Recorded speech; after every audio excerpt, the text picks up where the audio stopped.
음성을 내가 들으니 사랑하는 말일세. 이날에 이스라엘 백성들이 피곤하였으니 이는 사울이 백성에게 맹세시켜 경계하여 이르기를 저녁 곧 내가 내 원수에게 보복하는 때까지 아무 음식물이든지 먹는 사람은 저주를 받을지어다 하였습니다. 그러므로 모든 백성이 음식물을 맛보지 못하고 그들이 다 수풀에 들어간즉 땅에 꿀이 있더라. 백성이 수풀로 들어갈 때에 꿀이 흐르는 것을 보고도 그들이 맹세를 두려워하여 손을 그 입에 대는 자가 없었으나 요나단은 그의 아버지가 백성에게 맹세하여 명령할 때에 듣지 못하였으므로 손에 가진 지팡이 끝을 내밀어 벌집에 꿀을 찢고 그의 손을 돌려 입에 대매 눈이 밝아졌더라.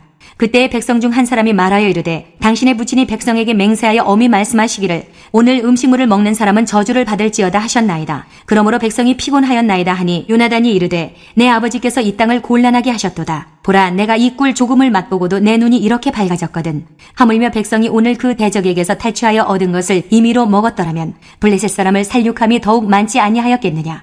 그날의 백성이 믹마스에서부터 아얄론에 이르기까지 블레셋 사람들을 쳤으므로 그들이 심히 피곤한지라. 백성이 이에 탈취한 물건에 달려가서 양과 소와 송아지들을 끌어다가 그것을 땅에서 잡아 핏째 먹었더니 무리가 사울에게 전하여 이르되 보소서 백성이 고기를 핏째 먹어 여호와께 범죄하였나이다. 사울이 이르되 너희가 믿음 없이 행하였도다. 이제 큰 돌을 내게로 굴려오라 하고 또 사울이 이르되 너희는 백성 중에 흩어져 다니며 그들에게 이르기를 사람은 각기 소와 양을 이르러 끌어다가 여기서 잡아먹되 핏째로 먹어 여호와께 범죄하지 말라 하매 그 밤에 모든 백성이 각각 자기의 소를 끌어다가 거기서 잡으니라.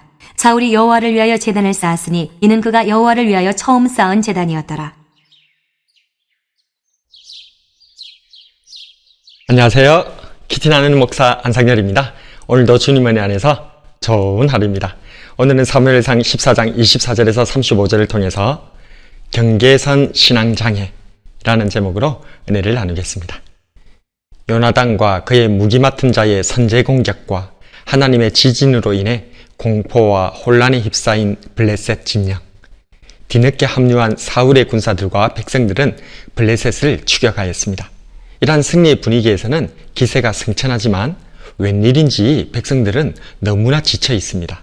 그 이유는 사울 왕의 황당한 맹세 때문이었습니다.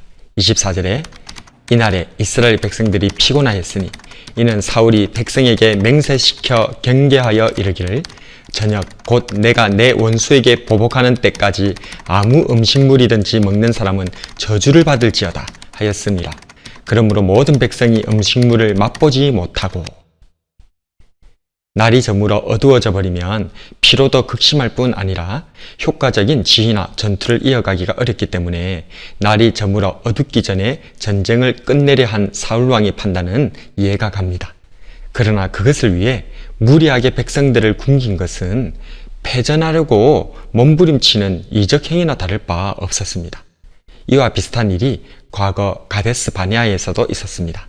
광야의 이스라엘 백성들이 가데스에서 하나님께 불신앙함으로 하나님께서 여호수아와 갈렙과 광야 2세대들만 약속의 땅에 들어갈 것이라 말씀하셨습니다. 백성들은 그제야 무리하게 아모리 산지로 진격하다가 대패를 당합니다. 하나님께서 함께 하시지도 않았는데도 열심을 내었던 것입니다. 하나님 없는 열심이 망하게 합니다. 하나님을 빙자한 사역이 패배를 부릅니다. 요나단은 사울이 이런 황당한 명령을 내릴 때에 그곳에 없었습니다. 그는 이미 적진 속에서 목숨을 걸고 싸우고 있었죠. 해가 지도록 이어지는 전투 속에서 허기와 기진에 허덕이다가 벌꿀을 찍어 먹고 기력을 회복하고는 믹마스에서 아얄론까지 블레셋을 무찔렀습니다.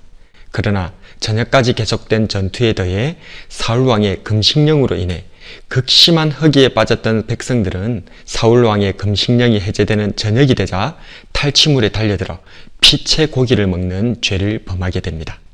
이에 사울왕은 백성들을 책망한 뒤 큰 돌을 굴려와 거기서 짐승을 잡아 피를 빼고 먹도록 한 후에 처음으로 하나님께 제단을 쌓습니다.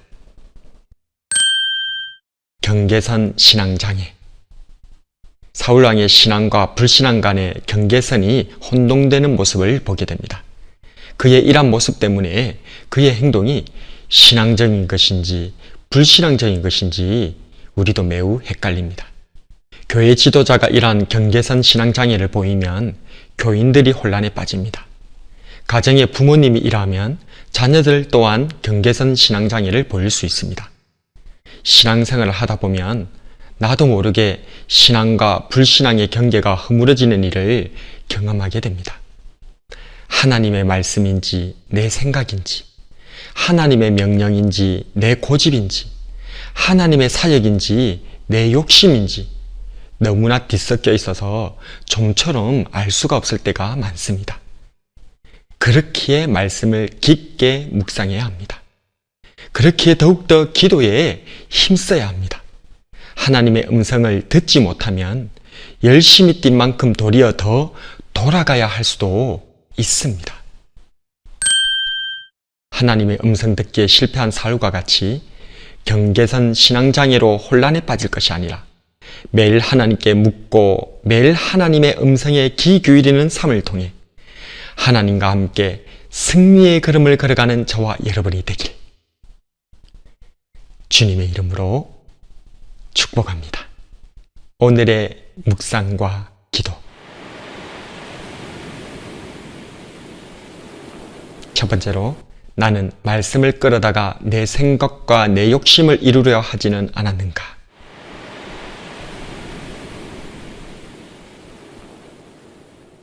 두 번째로, 나는 하나님 없는 헛된 열심으로 살아가고 있지는 않는가?